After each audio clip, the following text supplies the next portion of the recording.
Hi అండి. Welcome back to కథల పొదరిల్లు. Please ముందుగా వీడియోకి ఒక చిన్న లైక్ చేయండి.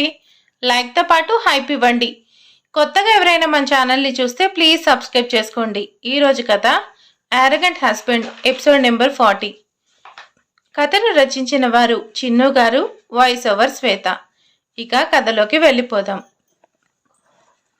హర్ష బాబు ఇంకా ఎక్కడ తగ్గకుండా పట్టు వదలని విక్రమార్కుడిలాగా, గజని మొహమ్మద్ తిరుగుబాటులాగా అలెగ్జాండర్ 16 సార్లు దండెత్తిన 17వసారి గెలుస్తాను అనే నమ్మకంతో అన్నట్టు హర్ష రోజు జానకి దగ్గరికి వెళ్ళి జానకిని కదిలిస్తూ విసిగిస్తూ తను మారిపోయాను అన్నట్టు తన ప్రేమను జానకికి చూపించే ప్రయత్నం చేస్తూనే ఉన్నాడు. జానకికి హర్షలో వచ్చే మార్పు తెలుస్తున్నా కూడా అది ఎందుకు అనేది అర్థం కాని అయోమయంలో హర్షలో వచ్చిన మార్పు శాశ్వతమైనా కాకపోయినా కూడా అది తనకు అందని ద్రాక్ష అని అనుకుంటూ తన గుండెల్లో ఉన్న ప్రేమను హర్ష ముందు బయటపడనివ్వకుండా తన చుట్టూ గీసుకున్న గిరిలోనే ఉండిపోయింది. హర్ష మాత్రం తన ప్రయత్నాలు ఆపకుండా రోజు జానకి కోసం, జానకితో ఇంటరాక్ట్ అవ్వడం కోసం ట్రై చేస్తూ నివికి తనకే తెలియకుండా చాలా దగ్గరైపోయాడు. అలానే రోజులు గడిచిపోతున్నాయి. ఒక పక్క పెళ్లి పనులు చకచక జరుగుతున్నాయి. ఈ 5 రోజులు కూడా కొందరికి భారంగా, కొందరికి ఆనందంగా గడిచిపోయాయి. డాడ్, మీరు త్వరగా రెడీ అవ్వండి. ఈరోజే మనం హర్ష వాళ్ళ ఇంటికి వెళ్ళాలి కదా అని ఈ 5 రోజులు హర్ష ఫుల్గా నన్ను అవాయిడ్ చేశాడు. అండ్ అలానే ఆ ఉల్లాస్ వెళ్ళిన పని ఎంతవరకు చేశాడో కూడా తెలియడం లేదు. ఎదవా ఫోన్ చేస్తే ఎత్తి చావడం లేదు. అక్కడికి వెళ్తే కానీ అసలు విషయాలు తెలీదు. డాడ్, అమ్మ వస్తుందనేసి ఆ మాటలు అక్కడే ఆపేసి ముగ్గురు కలిసి ఆనందరావు ఇంటికి వెళ్ళారు. సార్, ఈరోజు ఇంపార్టెంట్ మీటింగ్ ఉంది, మీరు కన్ఫామ్గా అటెండ్ అవ్వాలి అంటూ విశాల్ అంటున్నా కూడా హర్ష ఆ మాటలు ఏం పట్టనట్టు ఏదో తన ఆలోచనలో తనున్నాడు. సార్, హా విశాల్, భయంగా ఉంది. పెళ్లి డేట్ దగ్గర పడుతుంది. జాను చూస్తే నాతో కనీసం మాట్లాడడం కూడా లేదు. జాను నన్ను క్షమించేదేమో అని టెన్షన్లో నేనేం చేస్తున్నానో కూడా నాకు తెలియడం లేదు. సార్, జానకి మేడం ఒప్పుకోకపోతే మీరు తారాగారిని పెళ్లి చేసుకుంటారా? అది నా వల్ల కాదయ్యా. ఆ రోజు కూడా జాను మీద కోపంతో తను నాకు దూరంగా వెళ్ళిపోతుంది అని అలా అన్నాను. కానీ తను పెళ్లి చేసే వెళ్తా అంటే నేను పంతానికి పోయి అప్పుడు పెళ్ళి అన్నాను. కానీ నాకు పెళ్లి చేసుకోవాలనుకుంటే జానును వదిలేసినప్పుడే పెళ్లి చేసుకునేవాణ్ణి కదా. ఆ క్షణం నిజంగా దాని మీద నాకు కోపం ఉన్నా జాను మీద నా ప్రేమ నిజం మాటల్లో చెప్పలేనిది విశాల్. తనని చూసినప్పుడే నా సొంతం అనుకున్నాను. తను లేకపోతే ఈ ఊపిరి ఉన్నా నేను లేనట్టే అనుకున్నా. అలానే తనని నా సొంతం చేసుకున్నా. కానీ ఆ ప్రేమే నన్ను నా జానుకి దూరం చేసింది. అంత ఎక్కువగా కూడా ఎవరిని ప్రేమించకూడదు విశాలు. దానికి నేనే బెస్ట్ ఎగ్జాంపుల్. నాది అనుకున్న దాన్ని అలా పరాయివాడి సొంతం అనగానే నా మనసు విరిగిపోయింది. నా ప్రేమ నన్ను మోసం చేసింది అనే బాధ, కోపంగా కనీసం తను మాట్లాడే ఛాన్స్ కాదు కదా, కనీసం విషయం కూడా చెప్పకుండా దూరం చేసుకున్నా. నేనే నా ప్రేమను నా కాళ్ళలో తన్నుకున్నా. దాన్ని గుండెల్లో గుణపాలతో పొడిచాను. ఒకప్పటి గతాన్ని పట్టుకొని ఇప్పుడు భవిష్యత్తు లేని వాడిలా మిగిలాను. నాకు నా జాను కావాలి విశాల్. నా జానకి ప్రేమ నాకు మళ్ళీ కావాలి. హర్ష గారు అని పిలిచే నా జాను పిలుపు కావాలి. తనతో జీవితం కావాలి విశాల్. నన్ను క్షమించకపోయినా సరే జానకికి మాత్రం వదలను. ఇంకొకరిని నా లైఫ్లోకి రానివ్వను. సార్, మీరు మీ నాన్నగారికి నిజం చెప్పేసి ఆయనతో జానకి మేడంతో మాట్లాడమని చెప్తే బాగుంటుందేమో. సార్ మాట్లాడితే జానకి మేడం తప్పకుండా ఒప్పుకుంటారేమో. మా డాడీకి నిజం చెప్తే ఆయన వెళ్ళి మాట్లాడితే ఆయన మీద గౌరవంతో నేనంటే ఇష్టం లేకపోయినా కూడా ఆయన మాట గౌరవించొచ్చు. కానీ అది నాకు ఇష్టం లేదు విశాల్. నా జాను నన్ను క్షమించి నా కోసం నా కోసం నా దగ్గరికి రావాలి. అంతవరకు ఎదురు చూస్తూనే ఉంటాను. పెళ్లి ముహూర్తం చివరి క్షణం వరకు తన మాట కోసం చూస్తూనే ఉంటాను. మరి అప్పటికీ జానకి మేడం ఒప్పుకోకపోతే సార్, అప్పుడు నేనేం చేయాలో ఎలా చేయాలో నాకు బాగా తెలుసు. అదే చేస్తాను. You don't worry. విశాల్ నా పక్కన భార్య అంటూ ఉంటే అది నా జాను మాత్రమే. నేను తాళి అంటూ కడితే జాను మెళ్ళోనే అని చెప్తూ, విశాల్ నాకిప్పుడు ఈ కంపెనీ ఆఫీస్ ఇవన్నీ ముఖ్యం కాదు.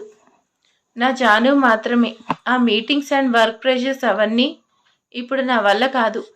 ఎట్ ఎనీ కాస్ట్, ఎంత నష్టం వచ్చినా పర్లేదు, అవన్నీ పోస్ట్పోన్ చేసేయి లేదా క్యాన్సిల్ చేయి. అంతేకాని నన్ను ఇరిటేట్ చేయకు అంటూ స్ట్రాంగ్గా చెప్తాడు హర్ష. ఓకే సార్, అవన్నీ నేను చూసుకుంటాను. మీరు మాత్రం త్వరగా జానకి మేడంని పెళ్లి చేసుకోండి అంటూ నవ్వుతూ విషెస్ చెప్పి వెళ్ళిపోతాడు విశాల్. శ్రావ్య, ఈరోజు పందిరి గుంజ నాటాలి. ఇంకా తారా వాళ్ళు కూడా రాలేదు. జానకి ఎక్కడమ్మా? ఇంతవరకు రాలేదు. అన్ని పనులు ఎక్కడివి అక్కడే ఉన్నాయి. మీ అమ్మ ఏం చేస్తుంది కనిపించడం లేదు. Hi, hello everyone, welcome to my new channel. అలా కావేరిలో మీరు మాట్లాడుతున్నారు కావేరితో. నేను మీ కావేరి. అందరూ ఎలా ఉన్నారు? నేను చాలా ఆనందంగా ఉన్నాను. ఎందుకు అని మీకు చెప్పాలి కదా. ఈరోజు మా సన్ పెళ్లి పనులు స్టార్ట్. యు నో వాట్, నేను మా అబ్బాయి సంగీత్లో డాన్స్ చేయాలి అనుకుంటున్నా. మీరేమంటారు? నా డాన్స్ చూడాలి అనుకుంటే నా ఛానల్లో చూడండి. ఇంతకీ నేనేం పాటకి డాన్స్ చేయబోతున్నానో తెలుసా? ఊహు అంటావా మావా, ఊహు అంటావా మావా అనే పాటకి డాన్స్ చేద్దాం అనుకుంటున్నా. మీరేమంటారు? నాకు తెలుసులే, మీరు ఊ అంటారు కదా. ఓకే ఓకే, నాకు చాలా పనులున్నాయి. అన్ని పనులు నేనే చెయ్యాలి. ఉంటాను. మా అబ్బాయి పెళ్ళిని చేస్తుంది నేనే. మా ఇంటికి యజమానురాల్ని నేనే కదా. నాకు చాలా పని ఉంది. పళ్ళు నేనెంత చెప్తే అంత. మా ఒసేయ్ కావేరి, మళ్ళీ మొదలు పెట్టావా ఆ వీడియో పురాణం? అమ్మో, నా హస్బెండ్ కాలింగ్. Bye bye. ఏవండి, ఇక్కడే ఉన్నా. నేనేం చేయలేదు. పెళ్లి పనులు నేనే చేస్తున్నా. చూడండి, అలసిపోయాను. అమ్మో, ఒక్కదాన్నే అన్ని పనులు చేయాల్సి వస్తుంది. చాలా కష్టపడ్డావు. చూశాం, కానీ సైలెంట్గా ఉంటావా? ఆ వీడియో గోల నువ్వు కాసేపు ఇక్కడే ఉండు అంటూ పంతులు గారు రావడంతో పనులు చూస్తూ ఉన్నారు. అప్పుడే తారా వాళ్ళు లోపలికి రావడం అందరూ చూస్తూ ఉంటారు. అంకుల్, హర్ష ఎక్కడా? హాహా, మా డాటర్ ఇల్లాకి కాబోయే ఆయన తప్ప మేం కనపడ మా డాటర్ ఇల్లా అంటూ కావేరి అనగానే, అబ్బో ఈవిడ ఇంగ్లీష్ ఈవిడ అని అనుకుంటూ, నేను ఈ పెళ్లికి ఒప్పుకుందే హర్ష కోసం. అయ్యో అత్తయ్య, మీరు లేకుండానా? నన్ను ఆశీర్వదించండి. ఆశీర్వాదం కాదమ్మాయి, మనం ఒక వీడియో చేద్దాం, ట్రెండింగ్ అయ్యేలా. ఏమంటావు? కావేరి అంటూ ఉరిమి చూసి, శ్రావ్య, తారా తీసుకెళ్ళి రెడీ చెయ్యి, ముహూర్తం టైం అవుతుంది అని చెప్పి తారాని శ్రావ్యతో పంపిస్తాడు. హర్ష కీస్ తీసుకొని కిందికి రావడం చూసి, చిన్న, ఇప్పుడెక్కడికి వెళ్తున్నావు? ఇప్పుడే వస్తాను డాడ్, అర్జెంట్ వర్క్ ఉంది. ముహూర్తం టైం అవుతుంది చిన్న, ఇప్పుడు బయటకు అవసరమా అంటున్నా అప్పటికే బయటకు వెళ్ళిపోతాడు. అంకుల్, హర్షకి పెళ్ళయ్యే వరకే కదా ఫ్రీడమ్, ఎంజాయ్ చేయనివ్వండి. అవును, జానకి ఎక్కడా? అంకుల్, అన్నీ దగ్గరుండి చేస్తాను అని అంది కదా, నేనెళ్ళి తీసుకొస్తాను అంటూ ఉల్లాస్ జానకి కోసం బయటికి వెళ్ళాడు. నీవి స్కూల్ టైం అవుతుంది కదా, పద అంటూ, నిన్న వద్దు అంటే ప్లే స్టేషన్కి వెళ్ళావు. స్కూల్ బస్ కూడా వెళ్ళిపోయింది పదా అంటూ జానకి నివిని తీసుకొని బయటకు వస్తుంది. ఏంటండి ఐఏఎస్ ఆఫీసర్ గారు, నా లిటిల్ని తిట్టేస్తున్నారు? ఏమైంది బంగారం?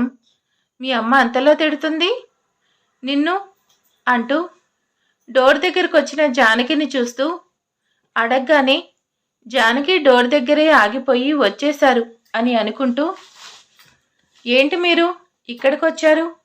అక్కడ మీకోసం పెళ్లి పనులు మొదలు పెట్టారుగా, మీకు ఇంకా ఇక్కడేం పని? నాకు ఇక్కడే పని ఐఏఎస్.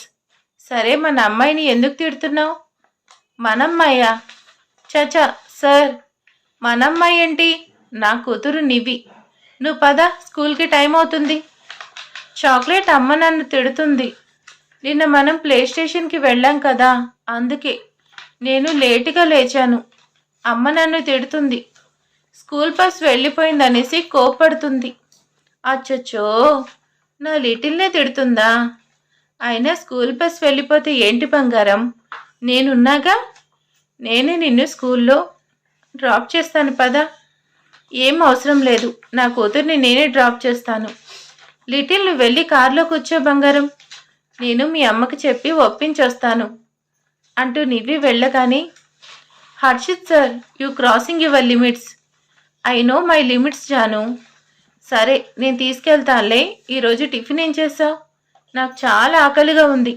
త్వరగా వచ్చేస్తాను. నా కోసం స్పెషల్గా ఏమన్నా చేయి జాను. బయట పొయ్యిలో కట్టెలు పెట్టి బాగా వండుతాను. వచ్చి తినండి బొగ్గులు. జాను, నీ చేతితో విషం పెట్టినా తింటాను. సరే, నువ్వు నాకు అదే పెడతాను అంటే అలానే చెయ్యి. కానీ నువ్వు అంత పని చేయవు అని నా నమ్మకం జాను. ఎందుకంటే నీకు నేను చాలా అంటే చాలా ఇష్టం కదా. నీకోసం పైకి కనిపించేది అబద్ధం అని నాకు తెలుసు కదా. నేను ఇలా చూస్తుంటే నాకు చాలా ముద్దొస్తున్నావు జాను అంటూ ముందుకు వంగి జానకి బుగ్గను ముద్దు పెట్టి, జాను, నేను నీతో చాలా మాట్లాడాలి, చాలా విషయాలు చెప్పాలి. నాకు ఒకసారి మాట్లాడే అవకాశం ఇవ్వవే? ఇంకా నా వల్ల కాదు, ప్లీజ్.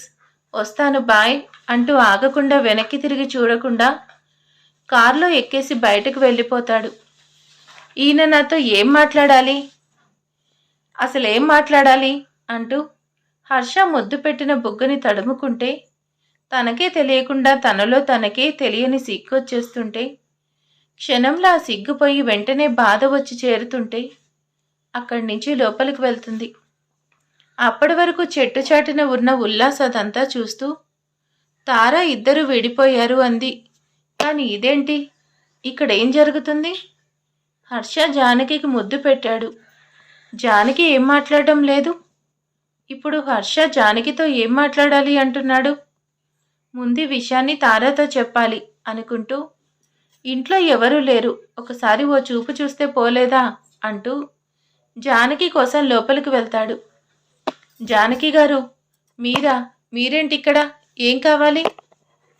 అది అంకుల్ మిమ్మల్ని పిలవమన్నారు. పైగా మీకోసం వెయిట్ చేస్తున్నారు. అది చెప్పాలని వచ్చాను. దానికి ఇంత శ్రమ అవసరమా? కాల్ చేస్తే అయిపోయేదానికి. సరే మీరు వెళ్ళండి, నేను వస్తాను. దగ్గుతూ వాటర్ అంటూ చేయి చూపిస్తూ, జానకి గారు వాటర్ అంటాడు కష్టంగా.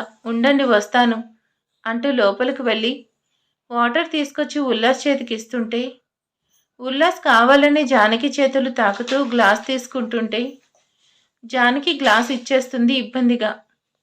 నువ్వు తాగేసి గ్లాస్ అక్కడ పెట్టేసి బయటికి వెళ్ళు అంటూ కిచెన్లో సౌండ్ వచ్చేసరికి ఏంటి అన్నట్టు వెళ్తుంది. అయ్యో ఏమైందండి, ఏమైనా ప్రాబ్లమా అంటూ ఉల్లాస్ రాగానే, ప్రాబ్లం ఏం లేదు, పాడుపిల్లి చెప్పా పెట్టకుండా ఇంట్లోకి వచ్చింది. ఇల్లు తిరగడమే దాని పని అనుకుంటా. నువ్వు ఇంకా ఇక్కడే ఉన్నావే, తాగేసి వెళ్ళు అంటూ మాఫింగ్ చేస్తూ ఉంది. హర్ష ముద్దు పెట్టినా కూడా ఏమనకుండా చూస్తూ ఉంటుంది. నేను ఇంట్లో ఉంటేనే పోపో అంటుంది. పిల్లిని అడ్డు పెట్టుకుని నన్నే అంది అని మాఫింగ్ చేస్తున్న జానకిని వెనక నుంచి చూస్తుంటే మతిపోతుంది.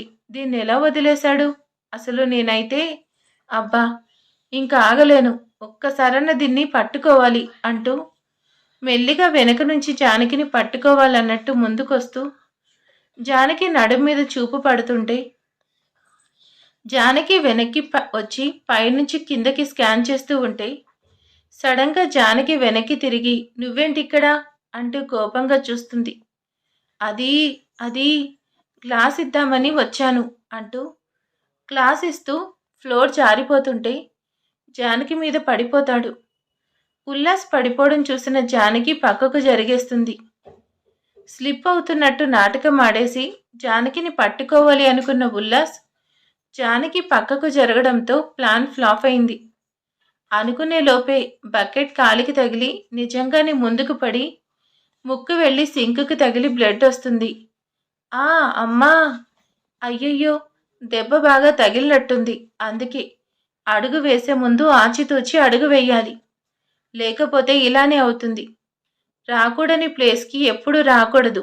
అదే కిచెన్లోకి అంటున్నా. నేను వస్తాను, నువ్వు వెళ్ళు అని చెప్తే కనీసం ఎలా ఉంది అని కూడా అనడం లేదు. ఇక్కడే ఉంటే చంపినా చంపుతుంది అని అనుకుంటూ సరే అంటూ ఉల్లాస్ ఏడ్చుకుంటూ వెళ్ళిపోతాడు. నివిని స్కూల్లో డ్రాప్ చేసి వస్తున్న హర్ష ఈరోజు జానకితో ఖచ్చితంగా నన్ను క్షమించమని, మనం జరిగింది మొత్తం మర్చిపోయి కొత్త లైఫ్ స్టార్ట్ చేసేద్దామని చెప్పేయాలని చాలా గట్టిగా అనుకుంటూ ఉన్నాడు. అసలు టైం లేదు. ఇప్పుడు జానుకి నేను ఎంతో కొంత మారాను అనే నమ్మకం ఉండే ఉంటుంది కదా. కానీ అది నిజమో కాదో తేల్చుకోలేకపోతుంది. అందుకే ఆ నమ్మకాన్ని జానుకి కలిగేలా చేయాలి అంటే ముందు నా మనసులో ఏముందో జానుకి తెలియడం కూడా ఇంపార్టెంట్ కదా అనుకుంటూ అసలే టైం లేదు. తార ఇంటికి కూడా వచ్చేసింది. ఈరోజు పందిరి గుంజ వేస్తున్నారు అంటే ఇంకేమన్నా ఉందా? అమ్మో హర్ష, ఇంకా టైం లేదురా. జాను ఇప్పుడు ఇంట్లోనే ఉంటుంది. దాన్ని డిప్లొమాటిక్గా హ్యాండిల్ చేసి కాంప్లిమెటిక్గా జాను మనసు కరిగేలా చెయ్యి నాన్న అనుకుంటూ ఇంటిపాట పట్టాడు. జానకి ఇంత లేటుగా వస్తున్నావేంటి? నాన్న నీకోసం వెయిట్ చేస్తున్నారు. నివిని స్కూల్కి పంపించి వచ్చేసరికి లేట్ అయింది శ్రావ్య. అయినా నాతో ఏముంది? మీరు స్టార్ట్ చేయొచ్చు కదా. వచ్చు, కానీ అన్నయ్య కూడా ఇప్పుడే బయటికి వెళ్ళాడు. తన కోసమే చూస్తున్నామని శ్రావ్య అనగానే హర్ష గారు ఇక్కడ మీకోసం చూస్తుంటే మీరేమో వద్దు అంటున్నా వినకుండా వెళ్ళారు అనుకుంటూ అక్కడే ఉన్న వాళ్లతో మాట్లాడుతూ పనులు అందుకుంటూ ఉంది జానకి. ఏమంటున్నా ఉల్లాస్, నువ్వు చెప్పేది నిజమేనా? హర్ష జానకిని కిస్ చేశాడా? నేను నమ్మలేకపోతున్నా. అదంతా నిజమా? హర్ష జానకిని కిస్ చేయడం ఏంటి? నువ్వు చూసావా? నిజమేనా? అదంతా నాకు తెలీదు. నాకేమన్నా అబద్ధం చెప్పడం సరదా అంటావా? నేను చూసింది మాత్రమే చెప్తున్నా. వాళ్ళేం మాట్లాడుకున్నారో నేనైతే వినలేదు, కానీ హర్ష జానకి బొగ్గ మీద ముద్దు పెట్టి నవ్వుకుంటూ వెళ్ళిపోవడం ఈ కళ్ళతో చూశాను. నేను కూడా ఏదో అలా ట్రై చేద్దామని జానకి దగ్గర అడ్వాంటేజ్ తీసుకోబోతుంటే నన్ను కనీసం టచ్ కూడా చేయనివ్వలేదు. ఆ జానకి కనిపించేంత సాఫ్ట్ అయితే కాదు తారా. షూ, అసలేం జరుగుతుంది? హర్షకి జానకి అంటే కోపం కదా. ఏముంది, కూతురు మీద ఇష్టం పెళ్ళం మీద కోపం పోగొట్టి ప్రేమగా మార్చేసిందేమో. హర్ష మళ్ళీ వాళ్ళతో కలిసిపోవాలనుకుంటున్నాడేమో అని అనగానే అలా ఎన్నటికీ కానివ్వను హర్ష. హర్ష నావాడు, నన్ను కాదు అనే ఛాన్స్ నేను హర్షకి ఇవ్వను అంటూ స్ట్రాంగ్గా చెప్పి కిందకు వెళ్తుంది. అంకుల్ ఇంకా హర్ష రాలేదేంటి? త్వరగా ఫంక్షన్ స్టార్ట్ చేయండి అంకుల్. చిన్న వచ్చేస్తూ ఉంటాడమ్మా అంటుండగానే హర్ష రావడం చూసి అదిగో చిన్న వచ్చేశాడు. చిన్న త్వరగా వెళ్ళి రెడీ అవ్వు అని హర్షని పైకి పంపిస్తాడు. తార చిన్న వచ్చేశాడు, రెడీ అవ్వగానే స్టార్ట్ చేసేద్దాం అని చెప్పి మిగతా పనులు చూస్తూ ఉంటాడు. జానకి హర్షకి బట్టలు ఇచ్చేవా? నేను రూమ్లో పెట్టడం మర్చిపోయాను. ఆయన చూస్తే నన్ను తిడతాడు. నాకు ఎప్పుడో చెప్పాడు పెట్టమని, కానీ నేనే మర్చిపోయాను. ప్లీజ్ జానకి అంటూ కావేరి అంటుంటే అలానే మేడం అంటూ కావేరి చేతిలో ప్యాకెట్ తీసుకొని హర్ష రూమ్ దగ్గరికి వెళ్ళి డోర్ నాక్ చేస్తుంది. రూమ్లోకి వెళ్ళిన హర్ష టెన్షన్ పడుతూ ఉన్నా తనకు డోర్ సౌండ్కి చిరాకగా ఉంటే మళ్ళీ ఎవరు అన్నట్టు డోర్ ఓపెన్ చేసి జానకిని చూసి, జాను నువ్వా, అక్కడే ఉన్నావే, లోపలికి రా అంటూ చేయి పట్టుకుంటాడు. హర్షిత్ సార్, నా లిమిట్స్ నాకు తెలుసు. మీ ఇంట్లోకి వచ్చాను కానీ వద్దు అన్న తర్వాత కూడా మీ రూమ్లోకి ఎలా వస్తాను? మేడం మీ బట్టలు ఇవ్వడం మర్చిపోయారంట, తీసుకొని త్వరగా రండి, వెయిట్ చేస్తున్నారు. షూ జాను, ఆ రోజు కోపంలో అన్న మాటలు పట్టుకుని ఇంత సీన్ చేయకు అంటూ జానకి చేయి పట్టుకొని లోపలికి లాగేసి డోర్ లాక్ చేసేస్తూ జానకి దగ్గరగా వచ్చి తన చుట్టూ చేతులు కదలకుండా గోడకి లాక్ చేసి తన కళ్ళలోకి చూస్తూ, జాను, నేనన్న మాటలు చూస్తున్నావు కానీ నా ప్రేమ నీకు తెలియడం లేదా? నాలో మార్పు కనిపించడం లేదా జాను? ఇప్పుడు మాట్లాడే టైం కాదు, నేను నీతో చాలా మాట్లాడాలి జాను. నా మనసులో మాటని చెప్పాలి. నీకోసం రెస్టారెంట్లో ఈ ఫంక్షన్ అయిపోయాక వెయిట్ చేస్తూ ఉంటాను. నా కోసం ఒక్కసారి అక్కడికి రా జాను.